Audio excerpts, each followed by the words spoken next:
Hello aspirants, कैसे हैं आप सब। आई होप आप सब बहुत बढ़िया होंगे, बहुत अच्छे से तैयारी कर रहे हो। दोस्तों, मैं शुभम सरधाली एक बार फिर आपसे जुड़ा हूँ आपके पसंदीदा चैनल विंग्स एक उड़ान के माध्यम से, जहाँ पर हम बात करने वाले हैं उन स्टूडेंट्स के संबंध में जो इस बार मेंस लिखने वाले हैं। अगर आप भी इस वीडियो पर हैं तो मैं अज्यूम करके चल रहा हूँ कि आप जेकेएस मेंस के एग्जाम की तैयारी कर रहे हैं, उस एग्जाम में compete करने वाले हैं, तो आपके लिए बहुत इंपॉर्टेंट हो जाता है कि कैसे मैंने वो सारा का सारा इंफॉर्मेशन, क्योंकि एक चीज क्लियर है कि अगर आप प्री क्वालिफाई करके आ रहे हैं तो डेफिनेटली एक डिसेंट लेवल ऑफ प्रेपरेशन आपका है। आप बहुत कंपटीशन को बीट करके प्री क्वालिफाई करते हैं, तो आपने अपनी तैयारी को विद रिस्पेक्ट टू जीएस एक स्ट्रॉन्ग होल्ड हमेशा बना करके रखा है। एज अ रिजल्ट आप प्री को क्वालिफाई करे हैं, और अब बारी है उस सारी की सारी इंफॉर्मेशन को, उस सारे के सारे कंटेंट को, उस सारे के सारे हार्डवर्क को in the form of an answer present करने की। यहां पर जितने भी लोग प्री क्वालिफाई करके आते हैं, एक चीज मैं आपको बता दूं, हमेशा हमेशा के लिए अपने दिमाग में बिठा लीजिए कि आपकी पढ़ाई में दिक्कत नहीं है। Your content, your preparation is up to the mark, तभी हम मेंस के लिए आगे बढ़ रहे हैं। यहां से कंटेंट कितना पढ़ना है, किताबें कितनी पढ़ी हैं, उससे ज्यादा इंपॉर्टेंट हो जाता है मैंने जो पढ़ा है क्या उसको मैं एक आंसर के फॉर्म में प्रेजेंट कर पा रहा हूं। क्योंकि बहुत बार ऐसा होगा, क्योंकि आप में से बहुत सारे लोग ऐसे भी होंगे जिन्होंने पहले भी मेंस के अंदर पार्ट लिया होगा, या जेकेएस का मेंस जो है वो लिखा होगा। तो हम इंफॉर्मेशन के होते हुए भी उसको प्रेजेंट नहीं कर पाते हैं इन दी फॉर्म ऑफ आंसर। इसका एक सिंपल सा एग्जांपल है, मैं कोई भी रैंडम टॉपिक उठा करके अगर आपसे बात करूंगा, तो कोई भी एक लर्नेड व्यक्ति जो है किसी भी टॉपिक पर 1 घंटा आधा घंटा तक शायद डिबेट कर सकता है। हमने देखा है अपने आसपास पॉलिटिक्स को लेकर के, किसी इशू को लेकर के, वो चाहे इंडिया पाकिस्तान रिलेशंस हो, इंडिया चाइना रिलेशंस हो, या यूएस का इंडिया पे टैरिफ लगाने जैसी चीज हो, तो थोड़ा भी जो लर्नेड आदमी है वो उस पर आधा घंटा बहस कर लेगा। लेकिन the moment you ask them कि इस पूरे के पूरे इशू को एक 150 या 250 वर्ड्स के आंसर में फ्रेम करके दे दीजिए, वहां दिक्कत आती है। और वही प्रॉब्लम एक JKS aspirant, in general civil services का एस्पिरेंट अपने मेन से जस्ट पहले फेस करता है।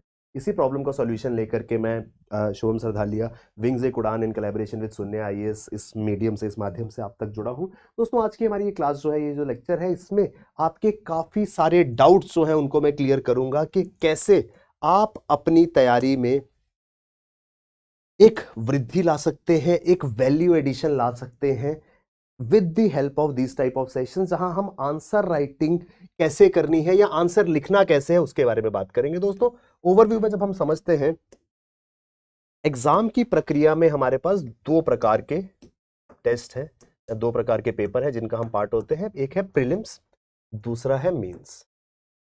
बहुत ध्यान से इसको समझिएगा।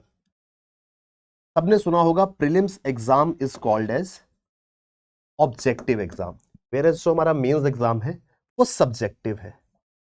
एंड मैं मान करके चल रहा हूं कि आप में से सभी लोगों को ऑब्जेक्टिव और सब्जेक्टिव का डिफरेंस पता होगा। समझने के लिए, ऑब्जेक्टिव चीज वो होती है जिसका आपको एंड रिजल्ट पता हो। यानी कि आपने एक क्वेश्चन लिखा, either your answer is incorrect और it is correct. And result इन दोनों में से एक है। So either it is incorrect, either it is correct. इन दो के अलावा कोई ऑप्शन नहीं है। अगर इनकरेक्ट है तो आपको मार्क्स नहीं मिलेंगे, you will have to undergo negative marking. अगर करेक्ट है, you will gain the marks. So by the time you the official answer key is release, you get to know कि मेरा हो रहा है या नहीं हो रहा है, क्योंकि आप ऑब्जेक्टिफाई कर लेते हैं अपने एग्जाम में अपने नंबर ऑफ क्वेश्चंस को कि मैंने कितने अटेम्प्ट किए हैं, कितने सही हैं, कितने गलत हैं। So either you are correct, either you are incorrect. When it comes to mains, यहां पर नथिंग इज इनकरेक्ट, यहां पर कुछ भी गलत नहीं है, अनटिल और अनलेस आपने अपने मेंस के आंसर के अंदर किसी मूवी का गाना ना लिख दिया हो, आपके आंसर सबके सही होने वाले हैं। Till the time you are writing the sensible content, तो आंसर सबके सही है। यहां पर there is no water tight division के क्या मेरा आंसर सही था, क्या मेरा आंसर गलत। यहां पर मैटर करेगा how much better you are in with respect to your competition. अब समझिए, ऐसा ही सब्जेक्टिव एग्जाम हम देते हैं यूनिवर्सिटी कॉलेज के अंदर, यूनिवर्सिटी कॉलेज स्कूल के अंदर हम ऐसा ही एक सब्जेक्टिव एग्जाम देते हैं। लेकिन हम बात कर रहे हैं कॉम्पिटिटिव एग्जाम की। अब व्हाट इज द डिफरेंस? मान लीजिए यूनिवर्सिटी स्कूल कॉलेज का एग्जाम था, 10,000 लोगों ने वो एग्जाम भरा और 8,000 लोगों ने एक सही तरीके से उसका आंसर लिखा। सो ये 8,000 के 8,000 लोग इस एग्जाम को क्वालिफाई करेंगे, पास करेंगे, they will get there degree और सर्टिफिकेट। क्योंकि वहां पर हमारे पास कोई रिस्ट्रिक्शन नहीं है कि हमको इतने लोगों को ही पास करना था, हम कितने भी नंबर ऑफ स्टूडेंट्स को इसमें क्वालिफाई या पास करते हुए भेज सकते हैं। बट जब कॉम्पिटिटिव की आती है बात, तो हमारे पास सीट्स जो है वो बहुत लिमिटेड है। सो यहां पर यह मैटर नहीं करेगा कि आपका आंसर सही है या गलत है। What will matter is how much you are better than your competition. मैंने एक आंसर लिखा और मेरे कॉम्पिटिटर ने एक आंसर लिखा, हम दोनों में से जिसका आंसर सही है ही will have to move ahead, उसको आगे जाने की अनुमति दी जाएगी। आप समझ रहे हैं what I am trying to tell you? The idea is not just knowing the content, but ensuring that when you deliver that content in the form of an answer, you make it look better than your competition, because the best ones will be allowed to proceed for the third level, that is your interview. तो मुझे अपने answer को सही नहीं करना है, मुझे अपने आंसर को बेटर बनाना है अपने कंपटीशन से। और वो बेटर कैसे बनाया जाएगा, उसी चीज के बारे में ये पूरा का पूरा लेक्चर रहने वाला है। So when it comes, we will try to learn the art of answer writing, कैसे एक आंसर को हमें अप्रोच करना होता है। लेट अस अंडरस्टैंड एक आंसर की डिमांड क्या है। Going by the standard format जो यूपीएससी या जेके पीएससी डिमांड करता है, एक बड़ा सिंपल सा फॉर्मेट है। It says a answer has to be in this format. एक इंट्रोडक्शन होगा, एक बॉडी होगी, एक कंक्लूजन होगा। First and foremost majority of us we fail to understand कि इंट्रोडक्शन बॉडी कंक्लूजन में डालना क्या है। टू एंड दिस कंफ्यूजन, आपको ऐसे समझना है कि try to divide your answer, this is what we call as the part of question. For example, a question asked in examination says recently the incidents of glacial lake outburst floods have increased in India.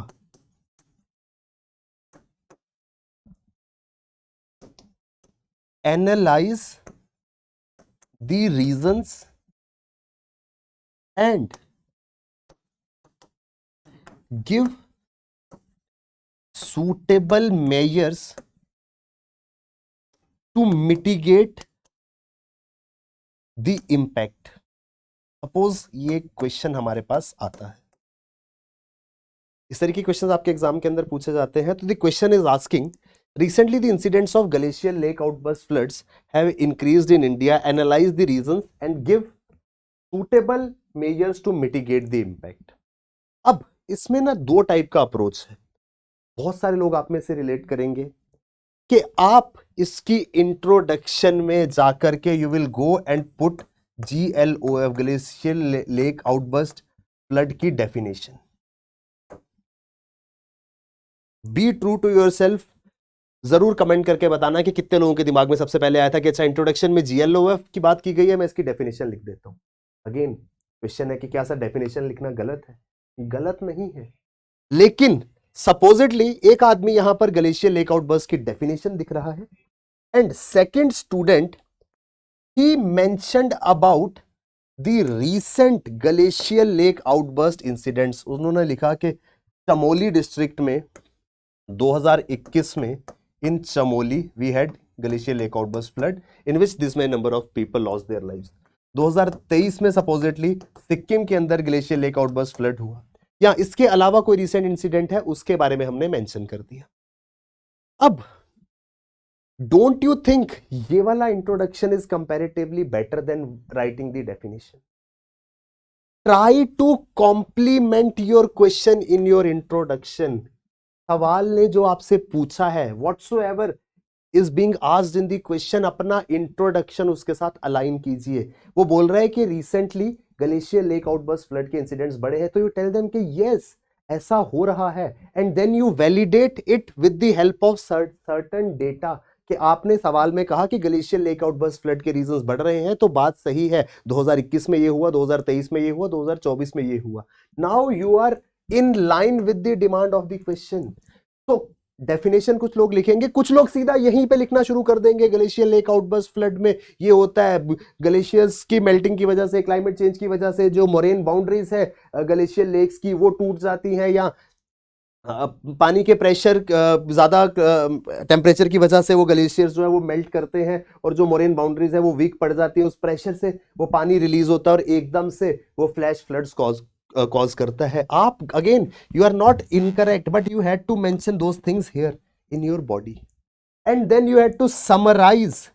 यहां पर आपको body के अंदर दो formats या दो तरीके से क्वेश्चन को एड्रेस करना है, क्योंकि if you clearly see he is not only asking you the reasons, उसने रीजंस के साथ साथ सूटेबल मेयर्स भी पूछे हैं, so these two are part of questions.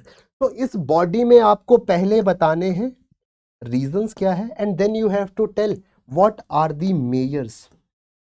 तो आप इसके रीजंस देंगे, then you have to give the measures के कैसे हम बच सकते हैं, कैसे हम इसके इंपैक्ट को कम कर सकते हैं। क्या आप बर्फ के पिघलने को रोक सकते हो, लेकिन आप टाइमली मॉनिटर करके ये इंश्योर कर सकते हो कि अगर कोई लेक ऐसी है जो बर्स्ट होने वाली है, तो उसके रास्ते में, उसके बर्स्ट होने से जहां पर भी फ्लड आ सकता है उसको हम टाइमली इवैक्यूएट कर ले। वहां पर जो डिजास्टर रिस्पांस फोर्सेस हैं, आपकी एनडीआरएफ है, एसडीआरएफ है, उनको हम टाइमली स्टैंड बाय पे रखें। लोकल पार्टिसिपेशन, जिसको आपदा मित्र कहा गया है, उसके बारे में हम लोग उनके ऊपर स्ट्रेस करें। तो इस तरीके से आप एक बैलेंस्ड आंसर जो है वो लिखेंगे। आप बैलेंस्ड कंक्लूजन, बॉडी इंट्रोडक्शन, सब इस तरीके से लिख पाएंगे। Are we getting it? अभी नहीं समझ आएगा, ऐसा नहीं है कि इस एक डिस्कशन के बाद में या इस चीज को समझने के बाद में हमारी आंसर राइटिंग जो है वो क्लियर हो गई है। We need to develop the thought process of writing an answer, उस चीज के बारे में हम लोग बात करेंगे। दोस्तों, दिस वॉज एन एग्जाम्पल कि हम आंसर को कैसे अप्रोच करते हैं। जो आर्ट जिसकी मैं बात कर रहा था, अब उसके बारे में डिस्कशन करते हैं। whenever a question comes in front of you, you have to identify कि आपको उसको कैसे आंसर करना है। उससे पहले हमें यह समझना होगा कि हमारे पास प्रॉब्लम्स क्या आती हैं, what are the pain points in writing answer.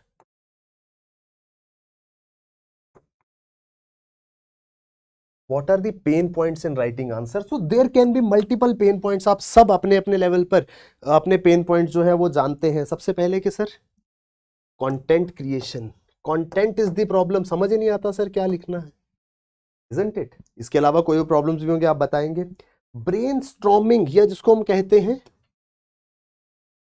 Multi dimensional thought process, multi dimensional thought process. Then next जब हम जाते हैं, we are not able to bifurcate the answer into intro, body and conclusion. ये एक दिक्कत हमें देखने को मिलती है।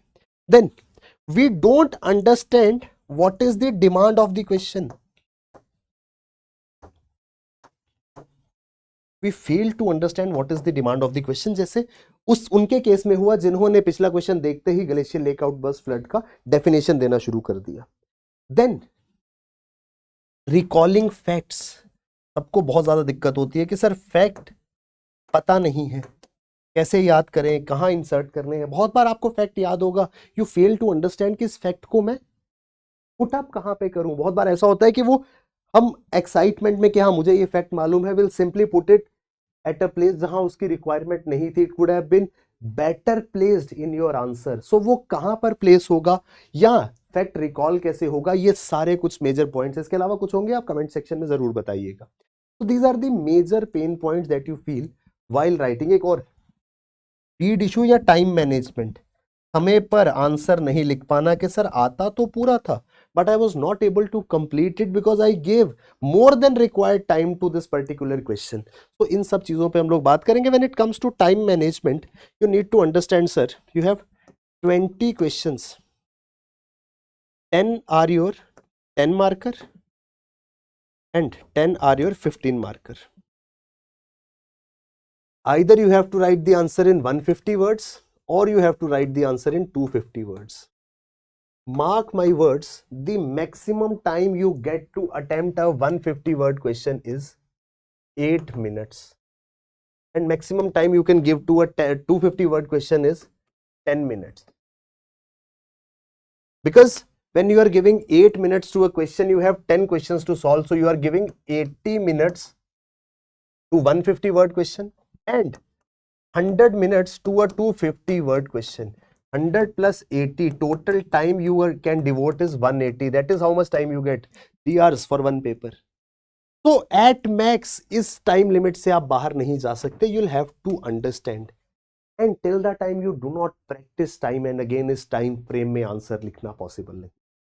I hope I am able to reach out to those core fundamental problems which you are also facing. The idea is कि you may also have a lot of problems with respect to answer writing. Am I able to identify them? Solve कैसे करना है? That is the second step. अगर हम आप align करते हैं कि आप भी उसमें हैं जिनको ये कॉमन प्रॉब्लम्स है तो डेफिनेटली उनको हम एड्रेस करने की कोशिश करेंगे. And we'll try to address it with the example. Now, let us understand with the help of an example of a question which talks about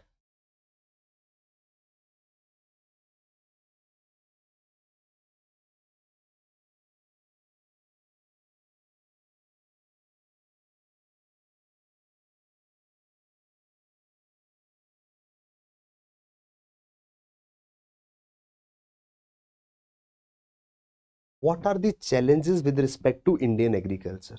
देखने में बहुत सिंपल लगेगा अरे सर ये क्या है.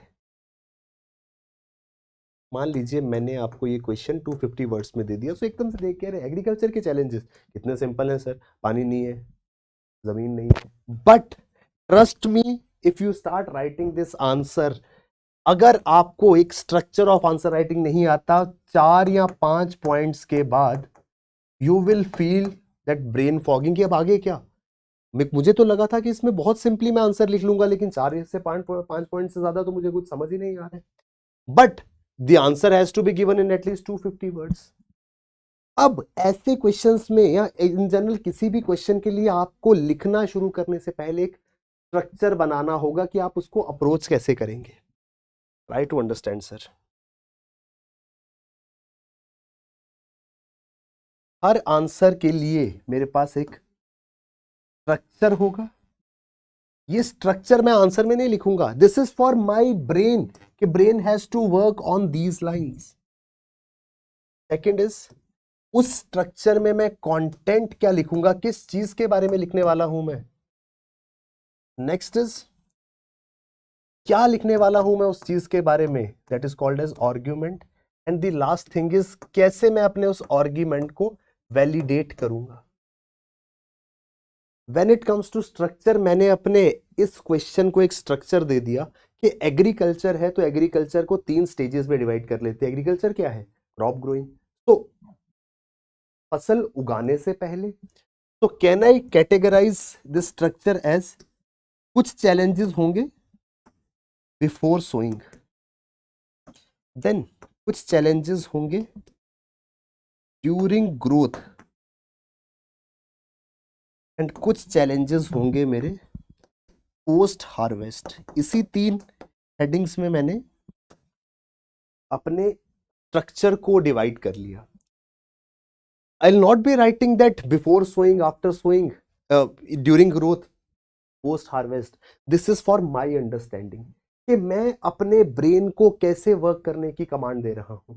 Now the moment I get before sowing I will ask my brain कि before sowing, फसल बोने से पहले एग्रीकल्चर में क्या क्या दिक्कतें हैं. That will be part of content. Brain will tell you कि सर जमीन है या नहीं, इसके बारे में लिखना पड़ेगा. बिल्कुल सही बात है. सेकंड इज क्या मेरे पास सीड अवेलेबिलिटी है, इसके बारे में लिखना पड़ेगा. बिल्कुल लिखना पड़ेगा. क्या मेरे पास सामान खरीदने के लिए पैसा है, चाहे वो टेक्नोलॉजी हो, चाहे वो बीज हो, चाहे वो फर्टिलाइजर हो, इन सब चीजों के लिए क्या मेरे पास पैसा है? क्या मेरे पास सॉइल क्वालिटी अच्छी है? क्या मेरे पास लेबर की अवेलेबिलिटी है? Are we getting it? तो मुझे कंटेंट में लैंड के बारे में बात करनी थी, सीड के, क्रेडिट के, सॉइल के, लेबर के बारे में. These all will be part of before sowing. Then during growth में मेरे पास इरिगेशन चाहिए, इवन दो वो बिफोर सोइंग भी चाहिए. I here need fertilizers. Then next thing where I go is post harvest. क्या फसल बोने के बाद मेरे पास स्टोरेज रेडी है? Am I ready with transport? क्या मेरे पास में एमएसपी प्रॉपर मुझे मिल रहा है? क्या एक्सपोर्ट कर सकता हूं मैं? Now this was the structure, this is the content. अब I will be writing on these lines, land, seed, credit, soil. तो इसके बारे में अब now I have to give individual arguments. तो लैंड के लिए मैं आर्ग्यूमेंट देता हूं स्मॉल लैंड होल्डिंग्स का. कि साहब मेरे पास जमीन जो है किसानों के पास उतनी ज्यादा नहीं है कि जिससे वो बहुत ही स्ट्रांगली एग्रीकल्चर का पार्ट बन के प्रोडक्टिविटी करके अपने जीवन का गुजारा कर सके. अगर सॉइल है तो उसमें इनफर्टिलिटी है, वो उतनी उपजाऊ नहीं है. बीज है तो पुराना है, ओल्ड सीड. आज भी हिंदुस्तान में एक मेजर चंक जो है वो बाजार में नया बीज खरीदता नहीं है, वो पिछले साल की फसल में से थोड़ा रख दिया जाता है, उसी को इस्तेमाल किया जाता है. Apart from that when it comes to labour, क्या लेबर मेरे पास रेडिली अवेलेबल है? अगर है तो क्या मेरी लेबर की प्रोडक्टिविटी उतनी है? क्रेडिट, मुझे बीज खरीदने के लिए, मुझे लेबर को देने के लिए पैसा चाहिए था, तो क्या मेरे पास फॉर्मल क्रेडिट सोर्सेज हैं? ये आगे मेरे यहाँ पर. इसमें हम टेक्नोलॉजी को भी पार्ट बना सकते हैं कि क्या हमारे पास प्रॉपर टेक्नोलॉजी. आज भी रिमोट एरियाज में बैलों की मदद से खेती की जाती है, उनके पास हार्वेस्टर्स नहीं है, उनके पास ट्रैक्टर्स नहीं है, उनके पास सोइंग मशीन्स नहीं है, उनके पास पानी देने के लिए मोटर्स नहीं है. क्या टेक्नोलॉजी अवेलेबल है? क्या टेक्नोलॉजी यूज करने वाला किसान अवेलेबल है? ये प्रॉब्लम्स आ गई. ड्यूरिंग हार्वेस्ट क्या इरिगेशन में वो हम प्रॉब्लम दोबारा डालते हैं. क्या हमारे पास रेन फेड एग्रीकल्चर है? क्या हम लोग पूर्ण रूप से क्या बारिश पे डिपेंड करते हैं सिंचाई के लिए? अगर रेन फेड है तो हमारे ऊपर क्लाइमेट मेहरबान होना चाहिए, but climate change won't let that climate भी मेहरबान ऑन यू. जब क्लाइमेट आप पे मेहरबान नहीं है, समय पे बारिश नहीं होगी. अब मुझे कैसे पता समय पे बारिश होगी या नहीं होगी? I am dependent upon meteorological या वेदर फोरकास्टिंग डिपार्टमेंट. क्या वेदर फोरकास्टिंग सही हो रही है? क्या मेरी वेदर फोरकास्टिंग की मशीन इतनी एक्यूरेट है कि मुझे सही जानकारी दे पा रही है? मान लीजिए हम रेनफेड पे यकीन ही नहीं करते, हम अपनी इरिगेशन खुद करेंगे, सो हम मोटर्स का इस्तेमाल करेंगे, हम ग्राउंड वाटर पे जाएंगे, हम लेक से, कनाल से पानी लेकर के आएंगे. तो क्या मोटर के लिए इलेक्ट्रिसिटी मौजूद है? अगर है तो क्या वो इलेक्ट्रिसिटी चार्जेबल है? कहीं इतना चार्ज है, इतना इलेक्ट्रिक कंजम्पशन तो नहीं है कि मेरी क्रॉप की प्रोडक्टिविटी से ज्यादा खर्चा हो जाए? फर्टिलाइजर्स क्या मेरे पास अच्छी क्वालिटी के हैं? क्या परचेजेबल है? किसान को फर्टिलाइजर चाहिए, सरकार उसको सब्सिडी पे फर्टिलाइजर देती है, उसको इंडस्ट्री में भेज दिया जाता था. तो government came with the concept of Neem coated urea, ताकि उसको सिर्फ और सिर्फ खेतों में इस्तेमाल किया जाए. तो इस तरीके के ब्लॉकेजेस जो है या इस तरीके के लीकेजेस जो है उनको एड्रेस करना होगा. क्या मेरे पास स्टोरेज फैसिलिटीज प्रॉपर है? क्या मुझे एमएसपी मिल रहा है? क्या मैं चाहकर एक्सपोर्ट कर सकता हूं? क्या मैं ट्रांसपोर्ट कर सकता हूं? All these were arguments. तो आपने स्ट्रक्चर बनाया, आपने कंटेंट आइडेंटिफाई किया, आपने उसका आर्ग्यूमेंट समझा कि आप क्या लिखोगे, and the last thing you will have to validate your argument to make it look better. एक आंसर यहां तक था कि उसने कंटेंट और आर्ग्यूमेंट दे दिया, एक आंसर ने इसको वैलिडेट किया. जैसे for example when it comes to small land holdings, तो नाबार्ड ने 2021-22 में एक सर्वे किया था, National Bank for Agriculture and Rural Development 2021-22 के एक सर्वे में नाबार्ड के ये पता चला था कि 2016-17 में जो land holding 1.08 hectare on an average थी, it has decline to 0.74 hectares, यानी कि पर फैमिली जो लैंड होल्डिंग्स है they have come down. Then seed की अगर हम बात करें, ओल्ड सीड कितना ओल्ड है, तो अगेन कुछ डेटा हमारे पास है. There is a concept of seed replacement rate, कि क्या हम हर साल फसल को बोने के लिए नए बीज का इस्तेमाल करते हैं, क्वालिटी बीज का इस्तेमाल करते हैं. So this seed replacement rate it shows के कितना परसेंट एरिया जो है वो एक सर्टिफाइड क्वालिटी बीज से उपजाया गया है, वहां पे फसल जो है वो सर्टिफाइड क्वालिटी के बीजों का इस्तेमाल करके लगाई गई है। तो सर ये SRR रेशो जो है वो कहता है कि नेशनल SRR एवरेज जो है वो 15 से 20% है, यानी कि जितना एग्रीकल्चर, 1 सेकेंड,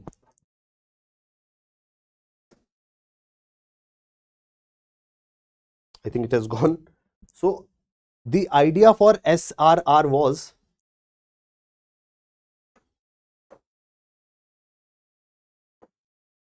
SRR रेशियो जो है national, that is around 15 to 20%, which means what कि आज भी हिंदुस्तान में जो टोटल एग्रीकल्चर है उसमें से मात्र 15 से 20% ही जो है वो सर्टिफाइड क्वालिटी सीड्स से हो रहा है।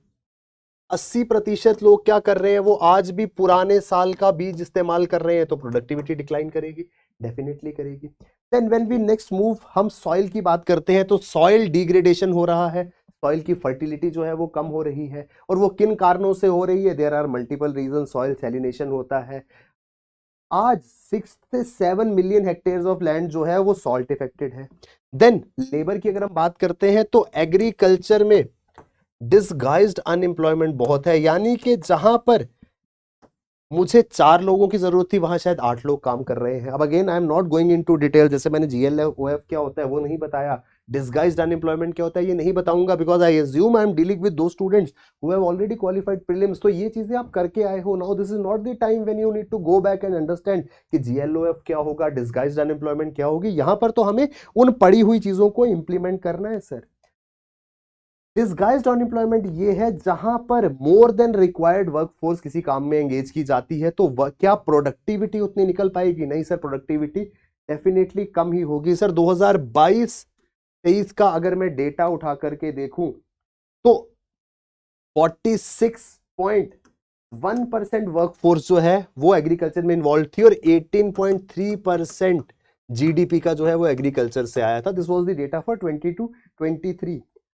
अगर मैं रिसेंट डेटा 2023-24 के डेटा की अगर मैं सपोजिटली बात करूं तो वर्कफोर्स एम्प्लॉयमेंट आज भी 46 के अराउंड है, लेकिन GDP में उसका कंट्रीब्यूशन 16% हो गया, यानी उतने ही लोग आज काम कर रहे हैं लेकिन प्रोडक्टिविटी कम है। This is what is called as disguised unemployment. So when I am telling the problem of labour के डिसगाइज्ड अनएम्प्लॉयमेंट है, I need this type of data to validate my answer.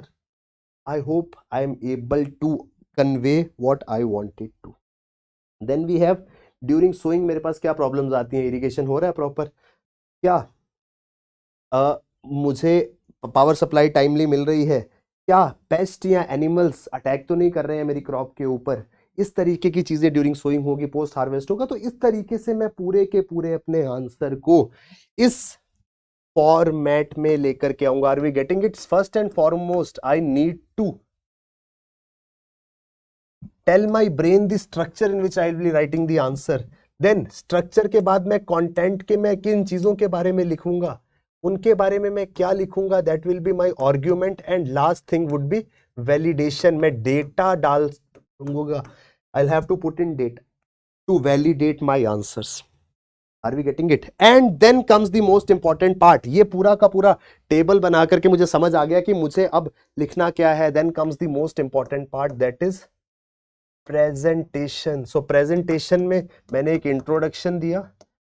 अब क्योंकि क्वेश्चन कहता था challenges to Indian agriculture, तो definitely मैं बताऊंगा कि there are multiple challenges being faced by Indian agriculture, जिस वजह से हमारी एग्रीकल्चर की जो contribution to GDP it is declining, farmers suicide हो रहे हैं। तो इट मींस प्रॉब्लम्स तो है, तो मैं डेफिनेटली कॉम्प्लीमेंट करूंगा अपने आंसर को इंट्रोडक्शन में। देन बॉडी में मैं अपने आंसर का वो जो स्ट्रक्चर था उसके अकॉर्डिंग कंटेंट लिखना शुरू करूंगा। So I will talk about land के what are the challenges related to land. So I will give the argument के लैंड होल्डिंग स्मॉल है, और इसको वैलिडेट करने के लिए I will give that data के कितना डिक्लाइन आया है एवरेज फैमिली लैंड होल्डिंग में एग्रीकल्चर में रिसेंट टाइम्स में। इस तरीके से मैं अपने पूरे के पूरे आंसर को फ्रेम करूंगा। And then to conclude I will tell that there are multiple challenges which are being faced by Indian agriculture, जो हम ऑलरेडी डिस्कस कर चुके होंगे। Still there are the efforts being made, चाहे वो गवर्नमेंट की तरफ से स्कीम्स हो, चाहे कुछ सब्सिडीज हो जिसके मदद से government is constantly trying to make or overcome these challenges of agriculture, and that is how you will write the balanced answer. This is just one of the way to write an answer. I hope I am able to help you develop that thought process कि हमें लिखना क्या है, हमें लिखना कैसे, हमें सोचना कैसे है. तो I am not here to tell you कि ये आंसर लिखना है, मैं आपको बता रहा हूं कि आंसर लिखने का थॉट प्रोसेस क्या है, आंसर लिखने का पेपर के अंदर प्रोसेस क्या है. I hope we are clear till here. दोस्तों ऐसी ही और वीडियोस के लिए आपको इस आपके अपने चहीते चैनल विंग्स एक उड़ान पर हमारे साथ बने रहना है. We'll be sharing more such insights. I'll be giving you more such insights in the form of the current affairs and all. इसके अलावा दोस्तों अगर आप भी अभी मेंस में अपना बेस्ट देना चाहते हैं तो सुनिए IAS in collaboration with wings एक उड़ान, हम आपके लिए बहुत ही शानदार प्रोग्राम जिसका नाम जेकेएस जीत है, let's win together for JKS mains, ये प्रोग्राम लेकर के आए हैं. यहाँ पर आपको मेंस के लिए वन स्टॉप सॉल्यूशन की तरह हर चीज मिलती है. हम आपको सबसे पहले प्रोवाइड करते हैं जीएस की classes in the form of वज्र. तो पूरा का पूरा जीएस का सिलेबस हम आपको रिवाइज कराएंगे, चाहे जीएस 1 2 3 4 हो, चाहे एथिक्स हो, they will be taken care. Next is answer writing के लिए आपको प्रैक्टिस कराई जाएगी through mark sessions. Then we have notes जो आप इन वीडियोस में पढ़ेंगे, पूरे सिलेबस की समरीज आपको फ्लो चार्ट्स के फॉर्म में रिवाइज करने के लिए मिलेंगी.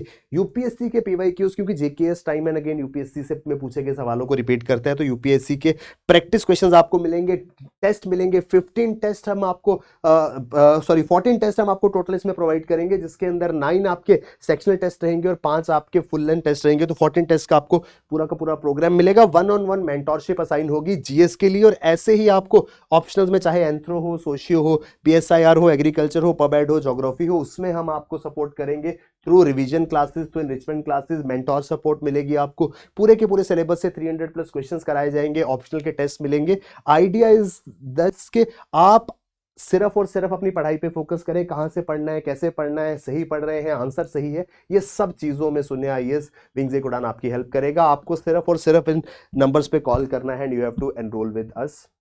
अपार्ट फ्रॉम दैट कोई भी क्वेरी हो, चाहे यूपीएससी एग्जाम रिलेटेड, चाहे जेकेएस एग्जाम रिलेटेड, सो आप विजिट कर सकते हैं सुनिए आईएएस विंग्स एक उड़ान का centre which is situated at green belt park Gandhinagar. यहाँ पर आपकी कोई भी एग्जाम रिलेटेड क्वेरी जो है उसको एड्रेस किया जाएगा and you will be guided to the best level. So that's all from my side in this lecture. Will be meeting again with another important lecture with respect to JKS mains or the upcoming mains. Till then, all the best. Keep working hard. Bye bye. Take care. Jai Hind.